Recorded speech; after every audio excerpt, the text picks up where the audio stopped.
And the Oscar goes to Tilda Swinton.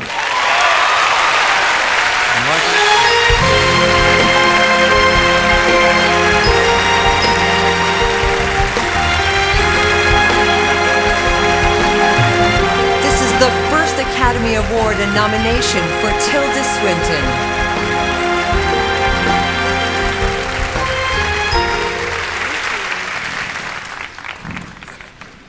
Oh no.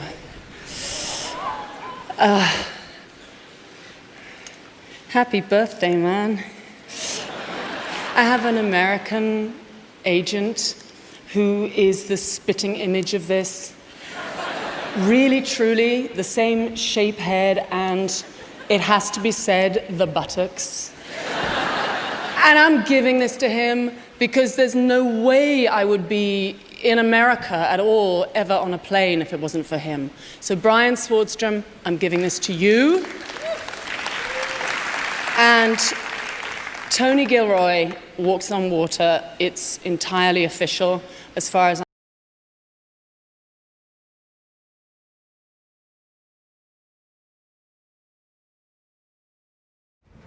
When it comes down to on-screen presence, I don't think anyone is more fascinating than Tilda Swinton.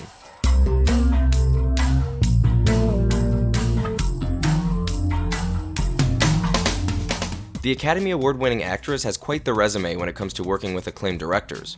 Swinton has collaborated with Danny Boyle, Cameron Crowe, Spike Jonze, Luca Guadagnino, Jim Jarmusch, Bong Joon-ho, Lynn Ramsey, the Coen brothers, Wes Anderson, and David Fincher. But Swinton is surely best known for being transformative. Let's just take a few seconds to go through some of her films and marvel at the fact that these characters are somehow played by the same person.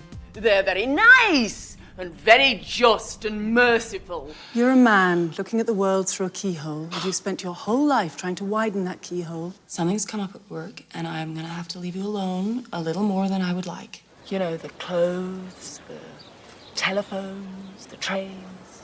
I fear this may be the last time we ever see each other. Why on earth would that be the case? Well, I can't put it into words, but I feel it.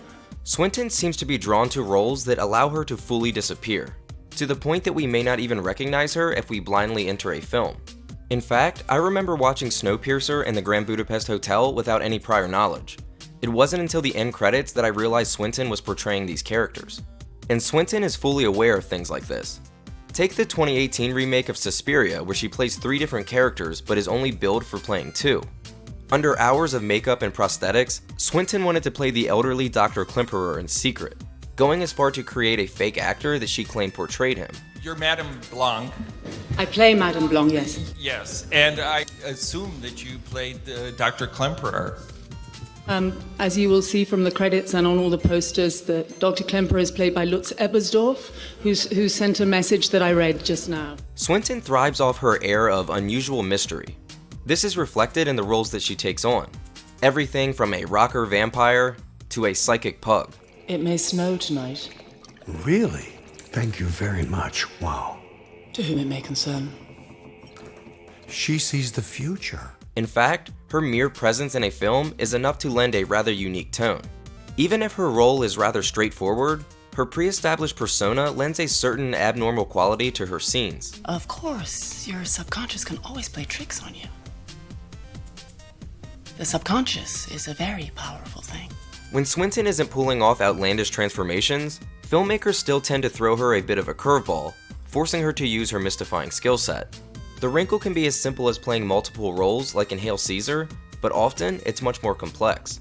In A Bigger Splash, she plays a rock star who is recovering from vocal surgery, leaving her almost voiceless. You can't talk or won't. Therefore, Swinton is forced to act merely through whispers and expressiveness. I will always be grateful to you. In We Need to Talk About Kevin, Swinton plays one character, but she is essentially playing 2 different roles. There's the mother in the flashbacks and the mother in the present day. The mother in the flashbacks is struggling, but there are glints of hope and happiness.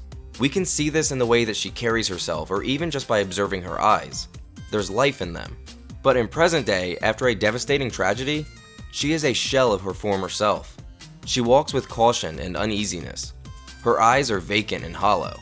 She is dead inside. Even when Swinton isn't being transformative, she still applies her unmatched transformative abilities, and that's why she's one of the most unique and fascinating talents in Hollywood.